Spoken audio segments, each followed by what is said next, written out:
What is going on, everyone? Welcome back.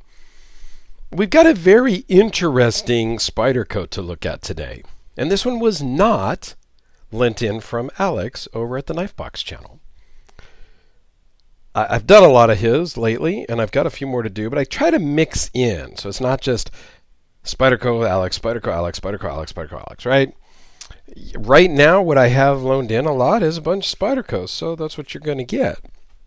And I will link to a playlist down below of my Spyderco playlist because there's been a bunch of Spydercos. And this one was lent in by a viewer, Vince, who hit me up and said, "You want to check out the most interesting Spyderco ever?" I'm like, sure. I didn't know there was one that was the most interesting, but this one is interesting. The most interesting or the best of anything or the worst of anything, that's very subjective, right? To say that something has the best flipper action or is the best money, value for your money. Like, to say things like that are just, boom, it is a statement and a fact, I don't do that, right? Because what I find interesting, you may not find interesting. And vice versa. What I might think is the best flipping action, not that this is a flipper, you may not like that flipping action. Or what I say is the worst knife I've ever handled might be the one that you love the best. So I try not to make hard, definitive statements because, quite frankly, I'm not smart enough to make those determinations on if something is the best, the greatest action, the worst of the, I've not handled every single knife out there. And until you handled every single knife, you can't say that one is the best because you haven't handled them all. All right. So anyway, let's get on to the Spyderco Phoenix. Now, this was designed it was a collaboration with Howard Veli, I think is how you pronounce it. I'll put that down in the description just so it's clear.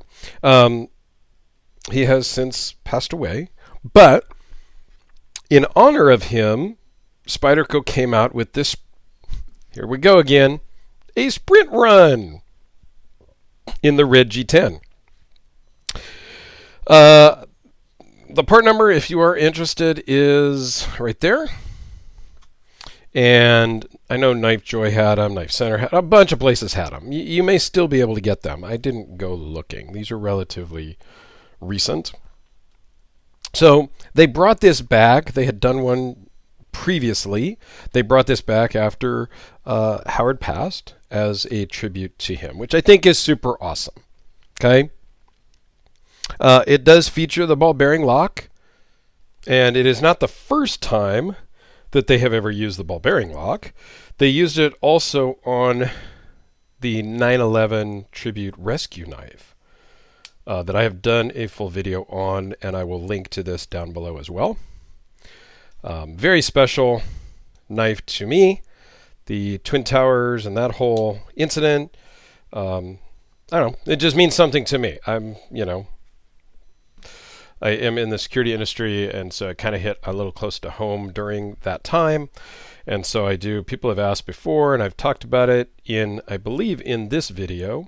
I do wear a 9/11 memorial bracelet for a New York City PD officer that lost his life in the towers. Okay? So, not the first time they've done a ball bearing lock. So, the specs on this is 4 5/8 closed. 7 1/4 inch overall, 2.9 inch blade with a 2.39 cutting edge. Is VG10. Blade thickness is 0.113. Overall thickness is 0.535-ish. It's kind of hard to measure the thickest part because of where the clip is. And it weighs in at 4.1 ounces. So it is very unique looking, for sure. Kind of give you a zoom in here. I mean, they did a great job. It is contoured G10. Pocket clip works great. Ball bearing lock works good. This was made in their Seki City, Japan location. And the 3 holes in the top of the blade is really just a Howard Weil signature touch. You know, apparently that was on all of his knives that he designed and built back in the day. So they kept to that and put that on. It's really, you know, I think your normal hold is really going to be choked up. That's where it's the most comfortable. When you hold it back, you know, it's almost a little crowded because where your pinky is, it is rounded and your pinky's kind of slipping off. Not really, but it is kind of slipping. So, I don't know. This is certainly not a knife I would run out and buy and have in my collection because it doesn't appeal to me at all. I mean, it's cool. It's full titanium liners. You know, the ball bearing lock is interesting to me. It's not super fidgety, so I don't love that aspect of it. You know, as you're retracting the lock, your fingers are kind of, you know, because you have to push your fingers together to pull the ball bearing back. And as you're doing that, you're kind of pressing on the face of the blade there. Not the face of the blade, but on the blade stock, as you're retracting the ball bearing, your fingers are pinched, and I can feel the blade moving between my fingers over here, right? So it's not going to be your super fidgety knife.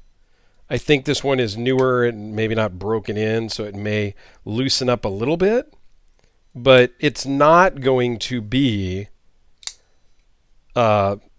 Benchmade's access lock or barrel lock fast. It's just not going to be that ever, I don't believe. Okay?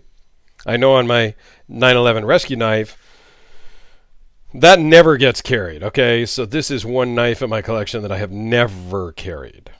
I have taken it. It has a very nice wooden display box and all of that. But yeah, this one doesn't get carried, so it's not going to loosen up because I don't use it. It sits in its box in the safe usually as a reminder to me.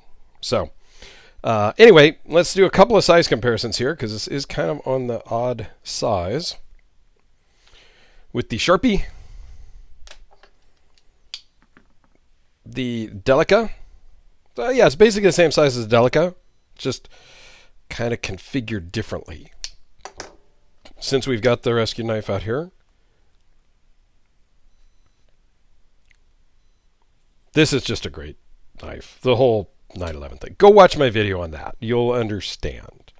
You'll get what the knife is all about, the serial numbers on it, and all of that. I talk in depth about that in my other video. Quiet Carry Waypoint. And last but not least is the Hellraiser.